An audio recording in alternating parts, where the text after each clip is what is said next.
Hi, so my first video is going to be on velveteen meat. I thought I'd celebrate buying my new vegan Skechers by slicing up meat.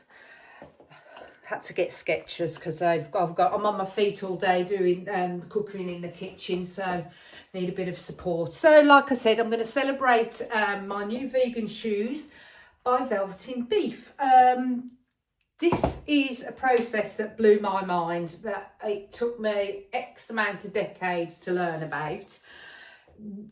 I'm guessing the reason why people keep it quiet is the fact that butchers don't want you to know, because you can take the cheapest cuts of beef, for example, and just turn it into the softest, most delicate pieces. No worries about dry beef anymore. It's just guaranteed delicious and so easy to do, and quick and simple. I will show you quickly. I have just got, admittedly these are sort of pieces of steak. They're only cheap, but I do use brisket, topside, any braising is the cheapest, isn't it? I was vegetarian for over 30 years, so I've only been eating probably in the last sort of 10 years, mainly beef. I blame the menopause. It's turned me into a werewolf. But yes, I don't eat a lot of chicken. I eat mainly beef. So this is why this has been so good for me, learning this process, because this means I can keep on a budget, get cheap pieces of meat and turn them into this wonderful deliciousness really quite easily. You simply need bicarb soda, and I have here an array of, as you can see, they're all really expensive, different vinegars. It's up to you which one you want to choose. You can just choose regular,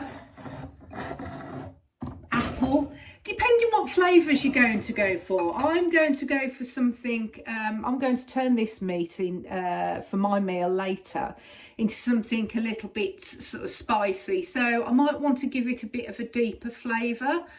So I'm probably going to go with red wine vinegar. You don't necessarily need to use anything else. I suppose you could add your bit of marinade, what you're going to use. Not necessary really, but I think sometimes just throwing a little bit of soy gives it a little bit more depth as well. So I will take that. I hope you've got that. Right, okay. So I hope that's all in shot.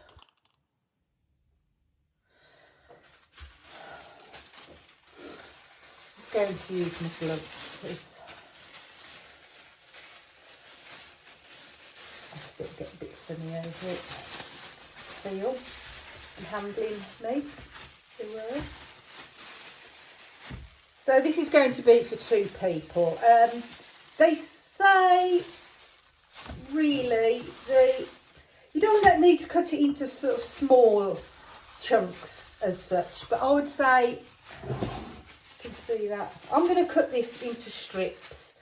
So this has been defrosted, giving it a bit quick swell, got all the juices off it, and I'm going to simply cut that into probably finger width pieces.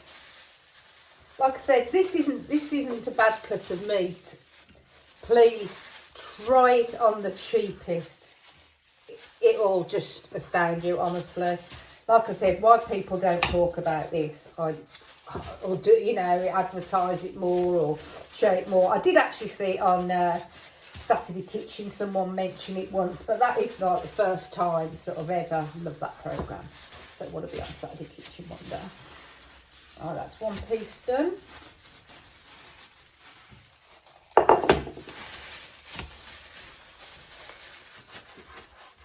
Again, cutting strips. I mean, you can, this is a pretty good sharp knife, but use scissors. You don't have to buy expensive things to do or enjoy cooking. I cannot afford it. I've got certain pieces of items I've splashed out on, but I'm hoping that will pay for itself eventually. But I do not buy into names as such, other than my appliances, my Ninja and my trusty KitchenAid, which I don't have all the attachments to, it's just your basic. But other than that, own brand stuff, shop's own, don't need to go expensive. It's just all about having a multitude of different vinegars, build them up over time, herbs, spices, oils. But you have to start somewhere. So here we go. I've cut all the meat into strips. Okay. I'm going to take my gloves off. Leave one, so I'm going to give it a little bit of a massage.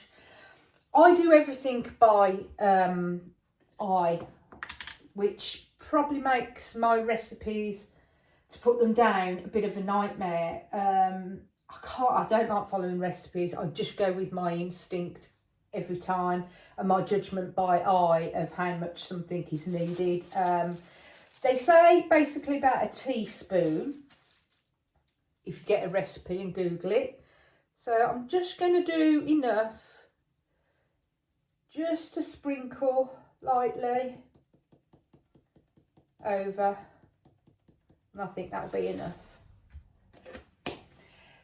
Then we want the vinegar, because it's the vinegar that helps the process with the bicarb of soda to start breaking down any sort of toughness, to give it that softness. Again, give it a bit of a shake. This is red wine vinegar. Oh, you might be able to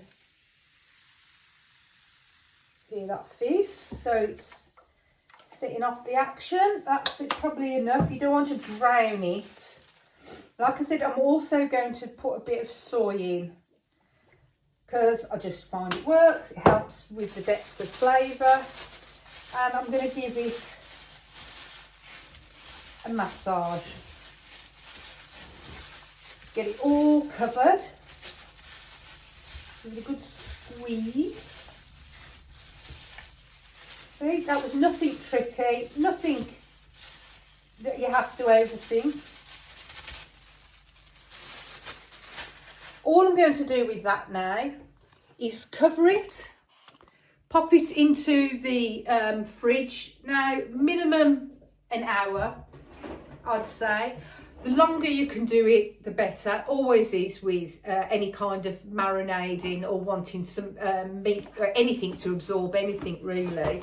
So I'm going to pop some cling film on this, leave it for a few hours while I work out one of my new appliances I've got yesterday, my Ninja combi oven, because my normal oven's costing me a small fortune. So I'm hoping the payout for that will pay off eventually. Anyhow, waffling on. Covering this with cling film.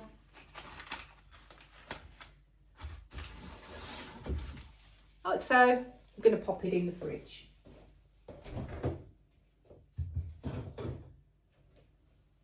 And like I said, that I will leave for, it's 20 to 2 now. I'm going to leave it till 20 to 4 o'clock, and I'll come back later. Thank you. So I'm back after about 3 hours. This being in the fridge, which is looking nice and glossy now. Apologies, veggies. This is all ready to go. So I just wanted to show you the method of sort of velveting so you can get down to that stage. Further on, I'm going to do some more sort of various recipes which I use this for. Once you've done that, it makes cooking time so much quicker. You haven't got to sort of slow cook it to get it to that tender stage at all. What I'm going to do is just get some passata or passata, add a little bit of my own herbs, probably some smoked paprika. I've got some ground black pepper, and I've got some chilli, a little sprinkle of, and I will use some fresh garlic too. Then I'm going to simply make some shoestring fries from some baked potato style potatoes, thinly cut. Same with some of the shallots, thinly cut. Quarter my tomatoes, thinly cut some of my green bell pepper. Put them into the air fryer, so fry up them all together with the shoestring fries. Then in a saucepan, the garlic, smoked paprika, chilli, passata, beef, cook down until it's cooked through. Won't take long at all. Just leave it on a simmer for about 20 minutes, and then just season to what flavour you want it, really. But that's what I'm having for my tea anyway, and that's how I'm going to do my beef. So I hope you'll join me again. Sorry if it's a bit waffly, but it's my first video, and so I don't know what I'm doing. I don't rehearse anything. I don't follow instructions. I don't follow recipes. I wing everything, and I use my instinct. Join me again. Thanks, bye.